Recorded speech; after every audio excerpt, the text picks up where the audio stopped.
Middle east में चल रही अमेरिका और इजराइल की वॉर अब सिर्फ वहां तक सीमित नहीं रही, इसका असर इंडिया तक पहुंच चुका है।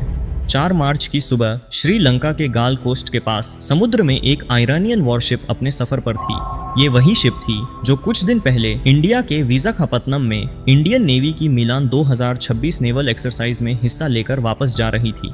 मतलब जो सेलर्स कुछ दिन पहले तक इंडिया के मेहमान थे, लेकिन लौटने के दौरान समुद्र के बीच उन पर एक US navy submarine MK-48 torpedo से हमला हो जाता है।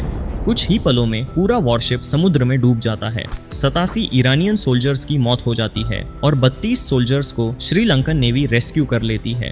हैरानी की बात यह है कि ये सब इंडिया के बिल्कुल करीब इंडियन ओशन रीजन में होता है, लेकिन इस पर इंडिया की तरफ से कोई रिएक्शन सामने नहीं आता। इसी बीच मिडिल ईस्ट में टेंशन और भी खतरनाक होती जा रही है। ईरान दुनिया के सबसे important oil route strait of Hormuz को बंद करने की धमकी दे दी। यही वो समुद्री रास्ता है जहां से दुनिया का लगभग 20% तेल गुजरता है।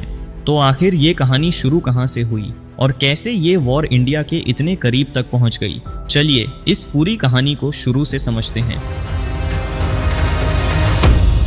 दरअसल ये इंसिडेंट सिर्फ एक शिप के डूबने की कहानी नहीं है, ये एक बड़े ग्लोबल जियोपॉलिटिकल कॉन्फ्लिक्ट का हिस्सा बन चुका है।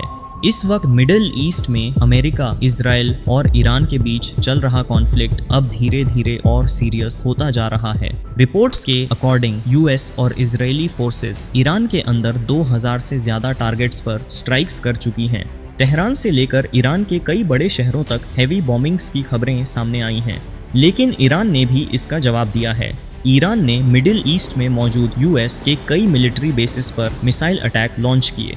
कुछ मिसाइल्स को एयर डिफेंस सिस्टम्स ने इंटरसेप्ट कर लिया, लेकिन कई जगह पर डैमेज भी रिपोर्ट हुआ है। इस कॉन्फ्लिक्ट का इम्पैक्ट इजराइल तक भी पहुंच चुका है।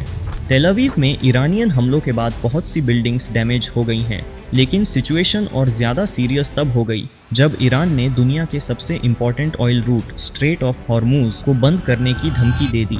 ये वही नैरो सी रूट है जहां से पूरी दुनिया का लगभग 20% ऑयल सप्लाई गुजरता है। अगर यह रूट डिस्टर्ब होता है तो इसका इम्पैक्ट सिर्फ मिडिल ईस्ट तक लिमिटेड नहीं रहेगा, बल्कि ग्लोबल इकोनॉमी और ऑयल प्राइसेस पर सीधा असर पड़ सकता है। अब वापस आते हैं उस ईरानियन शिप पर। इस शिप का नाम था आइरिस डेना। ये कोई रैंडम वॉरशिप नहीं थी। ये शिप मिलान 2026 मल्टीनेशनल नेवल एक्सरसाइज में पार्टिसिपेट करके ईरान वापस जा रही थी। इस एक्सरसाइज में इंडियन नेवी ने खुद ईरानियन सेलर्स का वेलकम किया था, लेकिन जब इसी शिप पर इंडियन ओशन में अटैक हुआ तो रेस्क्यू ऑपरेशन इंडिया ने नहीं बल्कि श्रीलंकन नेवी ने कंडक्ट किया। इसी वजह से इंटरनेशनल लेवल पर भी कई सवाल उठ रहे हैं, क्योंकि इंडिया काफ़ी टाइम से खुद को इंडियन ओशन रीजन का सिक्योरिटी प्रोवाइडर के रूप में प्रेजेंट करता रहा है। इस वॉर का एक और बड़ा इम्पैक्ट ऑयल सप्लाई पर पड़ सकता है। इंडिया अपनी टोटल ऑयल डिमांड का 50% से ज़्यादा हिस्सा मिडिल ईस्ट से इंपोर्ट करता है। अगर स्ट्रेट ऑफ हॉर्मूज जैसे इंपॉर्टेंट सी रूट्स डिस्टर्ब होते हैं तो इसका सीधा इफेक्ट फ्यूल प्राइसेस और इकोनॉमी पर पड़ सकता है। इसी वजह से एनालिस्ट्स का मानना है कि ये कॉन्फ्लिक्ट सिर्फ मिडिल ईस्ट तक सीमित नहीं रहेगा। इसका असर ग्लोबल पॉलिटिक्स, एनर्जी सप्लाई और इकोनॉमी तक पहुंच सकता है।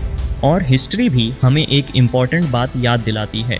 जब भी पावरफुल कंट्रीज किसी रीजन में मिलिट्री इंटरवेंशन करती हैं तो उसका सबसे बड़ा नुकसान अक्सर आम लोगों को ही उठाना पड़ता है, चाहे वो ईरान के लोग हों, इजराइल के हों या फिर दुनिया के किसी भी कोने में रहने वाले आम लोग। आपका इस पूरी सिचुएशन पर क्या ओपिनियन है, कमेंट करके ज़रूर बताएं। अगर वीडियो इन्फॉर्मेटिव लगा हो तो चैनल को सब्सक्राइब करें और बेल आइकॉन ज़रूर प्रेस करें। मिलते हैं नेक्स्ट वीडियो में एक और इम्पॉर्टेंट इन्फॉर्मेशन के साथ।